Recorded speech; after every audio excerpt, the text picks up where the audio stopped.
আলাইহি আল্লাহুম্মা বারিক আলাইহি।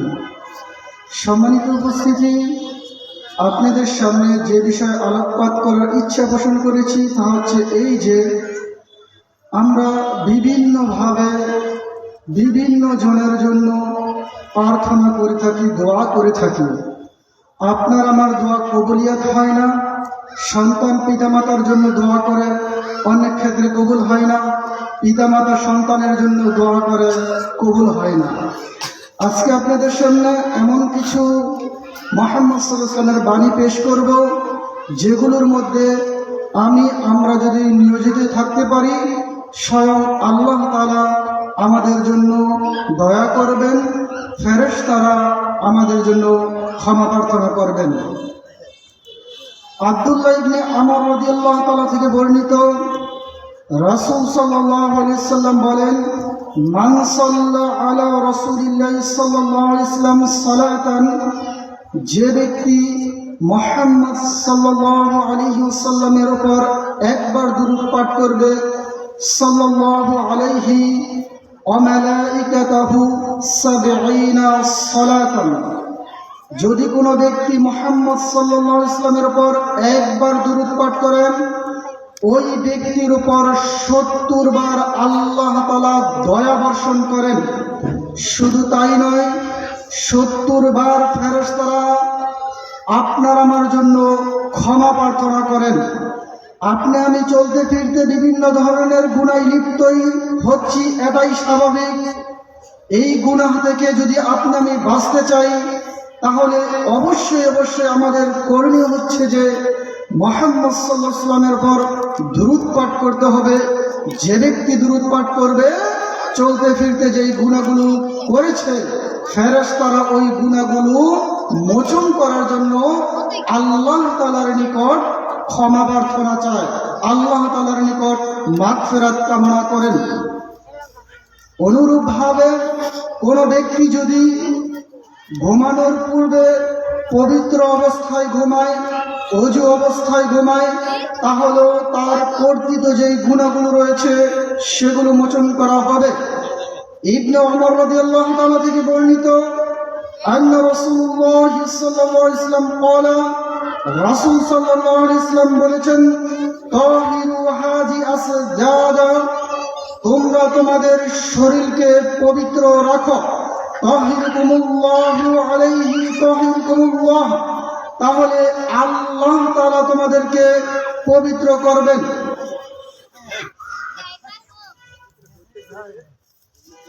ফাইন্নাহু লাইসা আবদুন ইয়াবিতু তাহিরান, যদি কোনো ব্যক্তি ঘুমানোর পূর্বে পবিত্রতা অর্জন করে, অর্থাৎ ওযু করে, ইল্লা বাতা মালাকুন ফি শিয়ারিহি, তাহলে ওই ব্যক্তির সাথে একজন ফেরেশতা নিযুক্ত থাকে।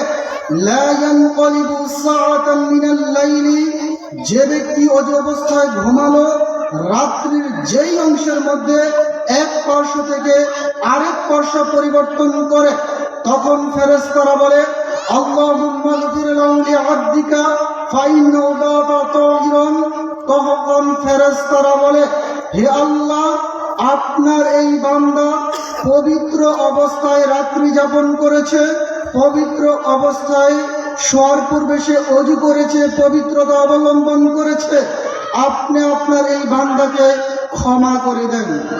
সম্মানিত উপস্থিতি, পৃথিবীর বুকে যারা মুনাফিক মার্কা লোক, যাদের ঈমান দুর্বল, যাদের ঈমান একেবারে দুর্বল পর্যায়ে, ওই ব্যক্তিরা পবিত্র অবস্থায় বেশিক্ষণ থাকতেও পারে না।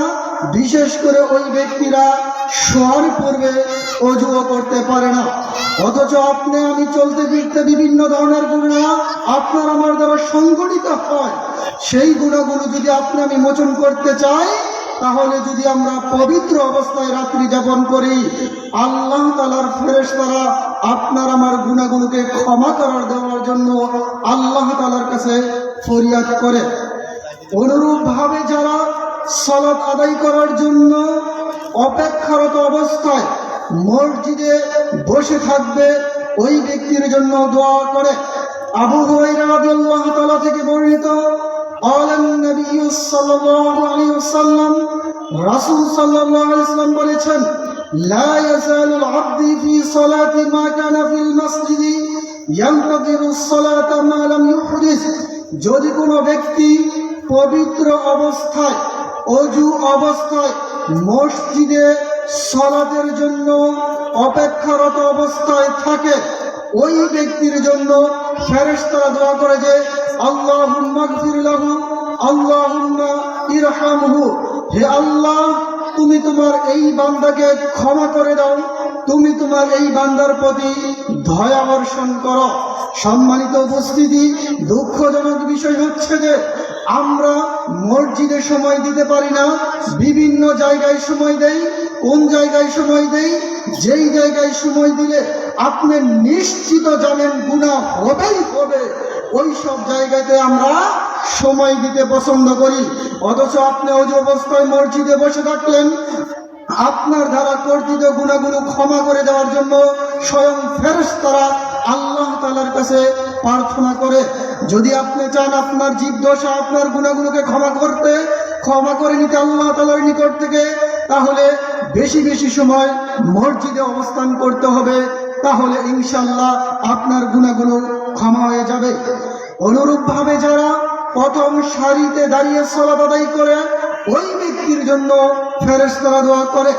রাসূল সাল্লাল্লাহু আলাইহি সাল্লাম বলেন ইন্নাল্লাহা ওয়া মালাইকাতাহু ইউসাল্লুনা আলাস সাফিল আউয়াল নিশ্চয় আল্লাহ তাআলা দয়া বর্ষণ করেন, নিশ্চয় আল্লাহ তাআলা করুণা করেন এবং আল্লাহ তাআলার ফেরেশতারা ক্ষমা প্রার্থনা করেন ওই ব্যক্তির জন্য যেই ব্যক্তি সালাত আদায় করে প্রথম কাতারে দাঁড়িয়ে।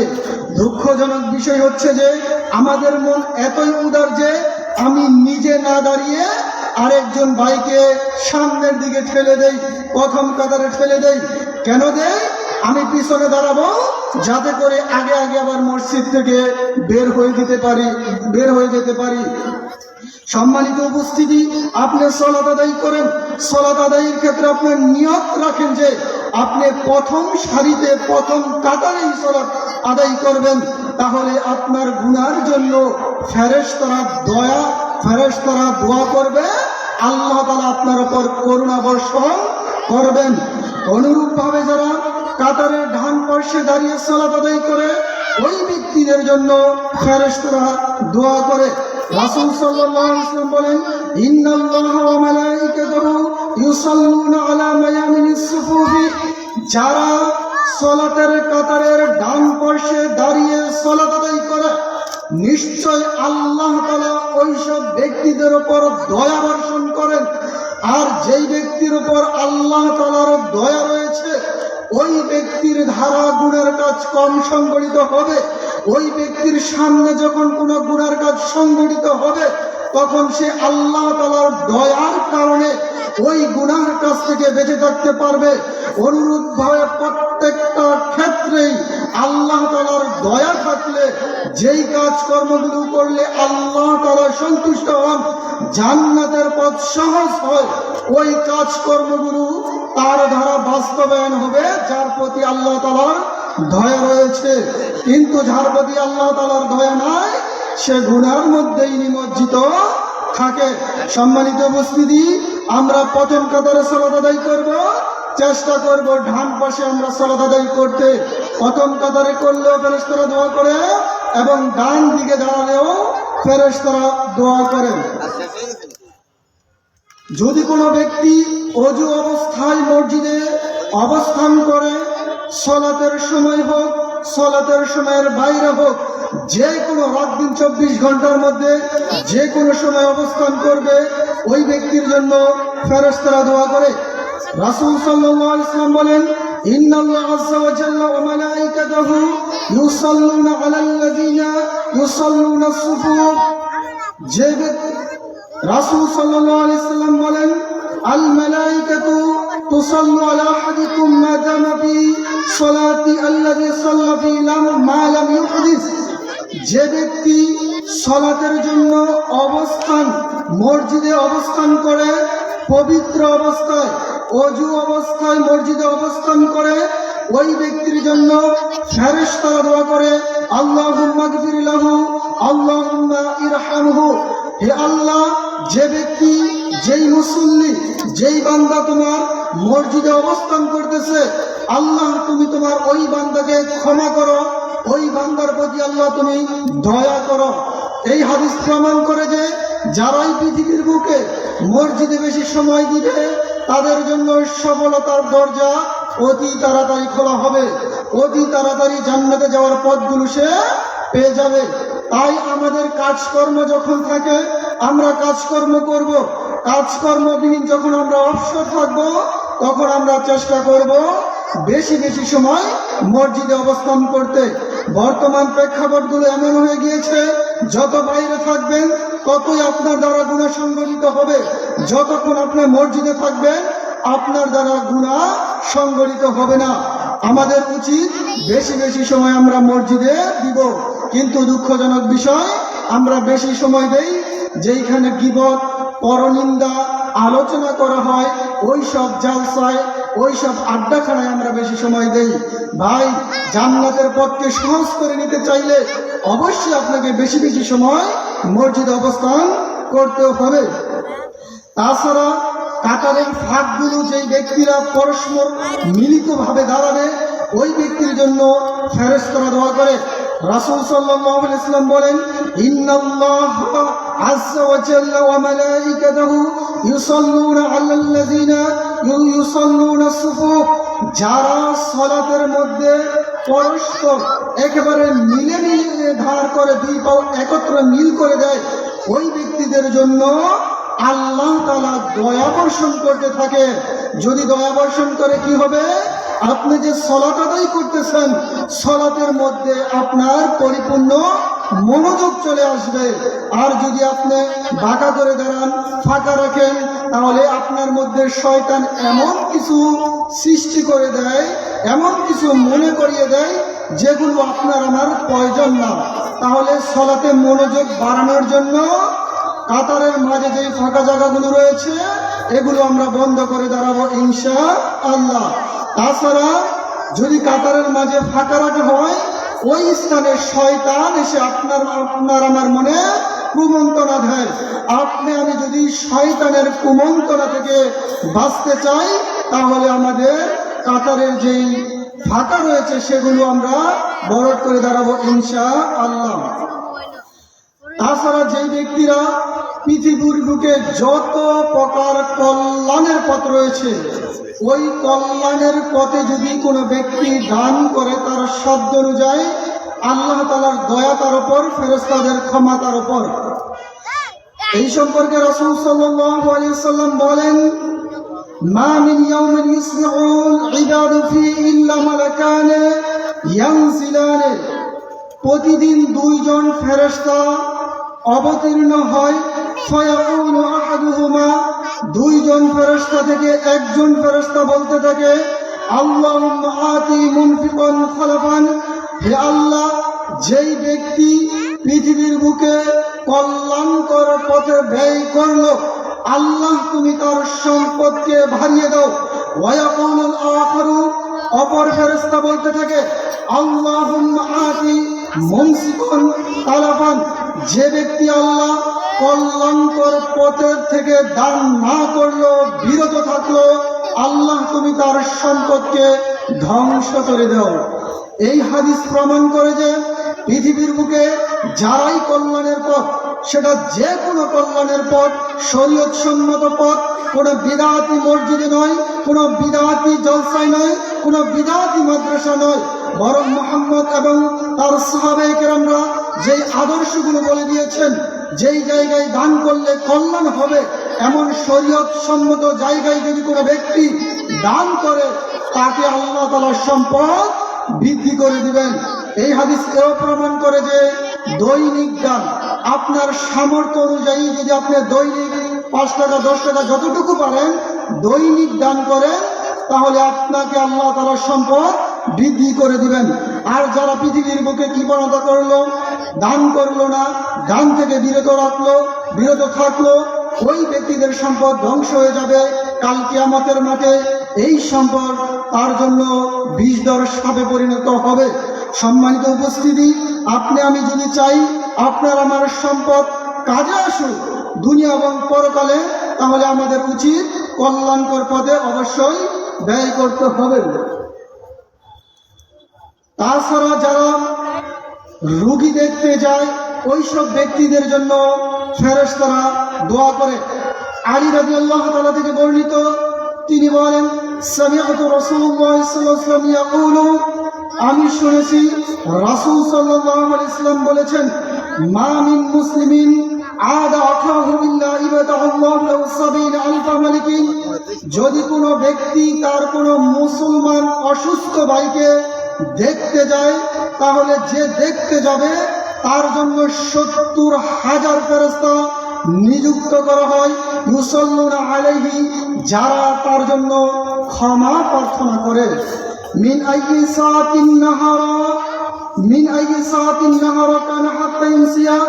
যদি কোনো ব্যক্তি তার মুসলিম ভাইকে সন্ধ্যার সময়, মাগরিবের সময় কোনো মুসলিম অসুস্থ ব্যক্তিকে দেখতে যায়, ৭০,০০০ ফেরেশতা সকাল পর্যন্ত ওই ব্যক্তির জন্য মাগফিরাতের দোয়া করতে থাকে।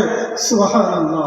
অথচ আপনি আমি রোগীদেরকে দেখতে যাই না, আমরা যাই একেবারে যদি ঘনিষ্ঠ আত্মীয় স্বজন থাকে, আমাদের আশেপাশে যদি কোনো অসুস্থ ভাই থাকে, যদি আপনি আমি চাই আমাদের গুনাহগুলোকে ক্ষমা করতে, তাহলে ওই রোগী ভাইদেরকে, রোগী বোনদেরকে দেখতে যেতে হবে। অনুরূপভাবে যদি কোনো ব্যক্তি সকালবেলা কোনো রোগীকে দেখতে যায়, তাহলে সন্ধ্যা পর্যন্ত ৭০,০০০ ফেরেশতা তার মাগফিরাতের জন্য ক্ষমা প্রার্থনা করে আল্লাহ তাআলার কাছে। সুবহানাল্লাহ।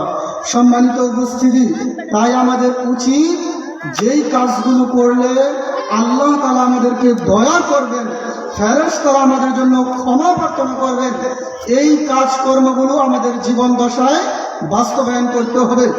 অনুরূপভাবে যারা মানুষদেরকে কল্যাণকর শিক্ষা দান করবে, ওই ব্যক্তিদের জন্য ফেরেশতারা দোয়া করে। রাসূল সাল্লাল্লাহু আলাইহি ওয়াসাল্লাম বলেন, ইন্নাল্লাহা ওয়া মালাইকাতাহু আহলুস সামাওয়াতি ওয়াল আরদিনা হাত্তান নামলাতা ফি হুজরিহা ওয়া হাত্তাল হুতি। নিশ্চয় আল্লাহ তাআলা এবং তার ফেরেশতা এবং আসমানের অধিবাসী, জমিনের অধিবাসী, এমনকি গর্তের পিপীলিকা, এমনকি সমুদ্রের মাছেরাও ওই ব্যক্তির জন্য দোয়া করে। লা ইউসাল্লুনা আলা মুআল্লিমিন নাসাল খায়রা। যে ব্যক্তিরা পৃথিবীর বুকে মানুষদেরকে কল্যাণ শিক্ষা দিবে, পৃথিবীর বুকে যেই ব্যক্তি হোক, সেটা ধর্মীয় লাইনের হোক, অধর্মীয় লাইনের হোক, যদি মানুষদেরকে কল্যাণ শিক্ষা দেয়, কল্যাণ শিক্ষা বলতে যেই শিক্ষা আপনাকে জাহান্নামের পথ থেকে বাঁচাবে, যেই শিক্ষা আপনাকে জান্নাতের পথ সহজ করে দিবে, যেই শিক্ষা মানব জাতির কল্যাণে আসে, এমন কোন কল্যাণকর শিক্ষা যদি একজন আরেকজনকে দেয়, ওই শিক্ষকের জন্য, ওই কল্যাণ শিক্ষাকারী শিক্ষকের জন্য ফেরেশতারা দোয়া করে, স্বয়ং আল্লাহ তাআলা দয়া বর্ষণ করেন। তাছাড়া আসমানের অধিবাসীরা দোয়া করে, জমিনে যত মানুষ রয়েছে আমভাবে তাদের জন্য দোয়া করে, সমুদ্রের মাছেরাও তাদের জন্য দোয়া করে, গর্তের নিকট যে পিপীলিকা রয়েছে, কীট পতঙ্গগুলো রয়েছে, সেগুলোও কল্যাণ শিক্ষাকারী শিক্ষকের জন্য দোয়া করে। আপনি আমি শিক্ষক হতে পারি নাই, তাহলে কিভাবে এই যে লোকগুলোর কথা বলা হয়েছে দোয়া করে, এই দোয়া আমরা কিভাবে নিব? আপনি বিশুদ্ধভাবে একটি আয়াত শিখলেন কারো কাছ থেকে, এই বিশুদ্ধভাবে যদি আপনি কাউকে শিক্ষা দেন, আপনি এর অন্তর্ভুক্ত হবেন। আপনি বিশুদ্ধ একটি হাদিস শিক্ষা করলেন, আপনি নিজে আমল করলেন, আপনি অন্যদেরকে শিক্ষা দিলেন, ইনশাআল্লাহ আপনার জন্য এই ফজিলত রয়েছে। অতএব আমরা যে বিষয়গুলো আলোকপাত করেছি, এগুলো যদি আমরা সামনে রেখে আমাদের জীবন পরিচালনা করি, তাহলে আপনি আমি দিনের আলোতে, রাত্রের আধারে যত গুনাহ করে থাকি, শিরিক ব্যতীত, মানুষের হক ব্যতীত, এই দুটি গুনাহ ব্যতীত যদি আপনি আমি গুনাহ করে থাকি, যতই গুনাহ করি না কেন, যেই আমলটি আপনাদেরকে বললাম, এটি আপনাদের জীবনে বাস্তবায়ন করেন, ইনশাআল্লাহ মৃত্যুর সময় আপনি নিষ্পাপ অবস্থায় মৃত্যুবরণ করতে পারবেন। আমরা আল্লাহ তাআলার কাছে প্রার্থনা করি, হে আল্লাহ, যেই বিষয়গুলো আলোকপাত করেছে করা হয়েছে আমরা যারা শ্রবণ করেছি আমাদের প্রত্যেককে আমল করার তৌফিক দান করো, আমিন। হে রব্বুল আলামিন, যত ধরনের গুনার কাজ রয়েছে সকল ধরনের গুনার কাছ থেকে বেঁচে থাকার তৌফিক দান করো, আমিন। ওয়া আখিরু দাওয়ানা আনিল হামদুলিল্লাহি রাব্বিল আলামিন। আসসালামু আলাইকুম ওয়া রাহমাতুল্লাহি ওয়া বারাকাতুহু।